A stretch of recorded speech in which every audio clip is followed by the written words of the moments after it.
اب اللہ تبارک و تعالی اس کے لیے ہم جیسے غافلوں کو متنبہ کرنے کے لیے کچھ ٹریننگ کورس اللہ نے رکھے ہوئے.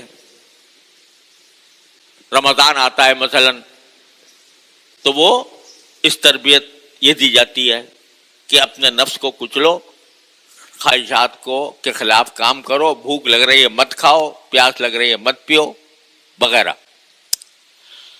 تو ایک ٹریننگ کورس اللہ نے رمضان میں رکھ دیا. پھر وقتاً فوقتاً اللہ تبارک و تعالی انسان کی تربیت کے لیے کچھ زمانے مقرر فرما دیتے ہیں کہ ان زبانوں کو ذرا اپنی دنیاوی مصروفیات سے ہٹ کر ان زبانوں کو میرے لیے استعمال کرو. تو اب جو ہم الحمدللہ ذی قعدہ کا مہینہ ختم ہونے والا ہے اور 2-3 دن کے بعد ذو الحجہ شروع ہوگا. اب ذو الحجہ کا جو پہلا عشرہ ہے اس کو بھی اللہ تبارک و تعالیٰ نے ٹریننگ کورس بنایا ہے، تربیت کا ایک موقع اللہ تعالیٰ نے انسانوں کو خاص طور سے مسلمانوں کو عطا کیا. 10ویں تاریخ کو تو عید منائی جائے گی، قربانی کی عبادت ہوگی وغیرہ وغیرہ، لیکن یہ پہلے 10 دن جو ہیں ان کو اللہ تعالیٰ نے اس کام کے لیے مخصوص کر لیا کہ رسول کریم صلی اللہ علیہ وسلم نے ارشاد فرمایا کہ ان 10 دنوں میں اللہ تعالیٰ کو اپنی عبادت اتنی محبوب ہے کہ کسی اور دن میں اتنی عبادت محبوب نہیں.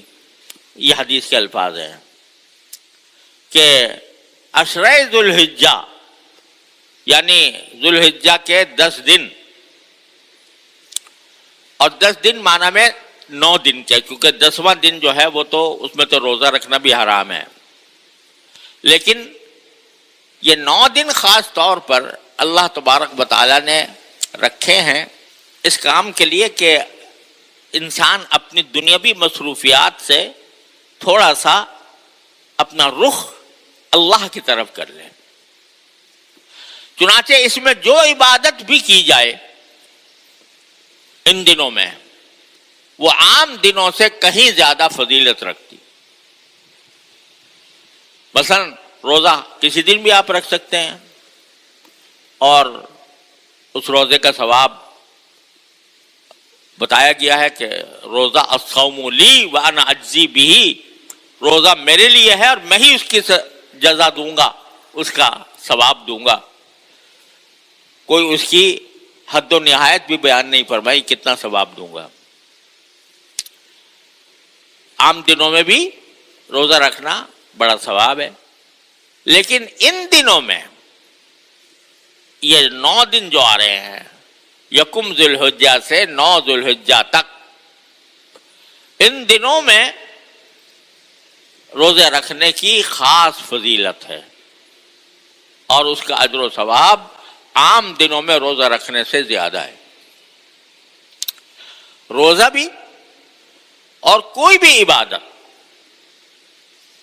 نفلی نمازیں، قرآن کریم کی تلاوت، ذکر اور تسبیح، درود شریف، استغفار، دعائیں، یہ ساری عبادات اللہ تبارک و تعالیٰ کو محبوب ہیں اس عشرے کے اندر خاص طور پر.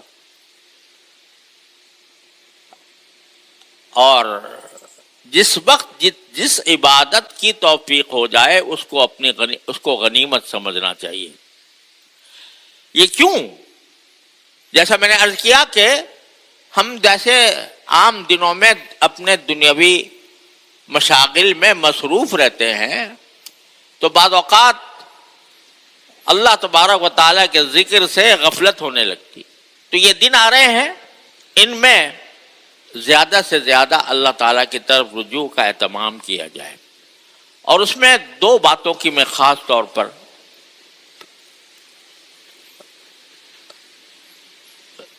دو باتوں کا خاص طور پر ذکر کرنا چاہتا ہوں.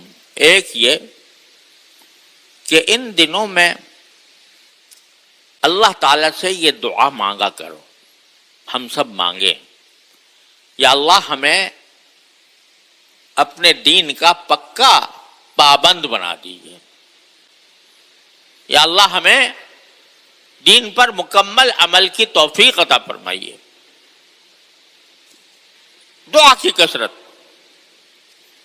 دوسرے، یہ دن جو ہے اللہ تعالیٰ نے اپنی بڑائی بیان کرنے کے دن رکھے ہیں، تکبیر کے۔ 9 ذوالحجہ سے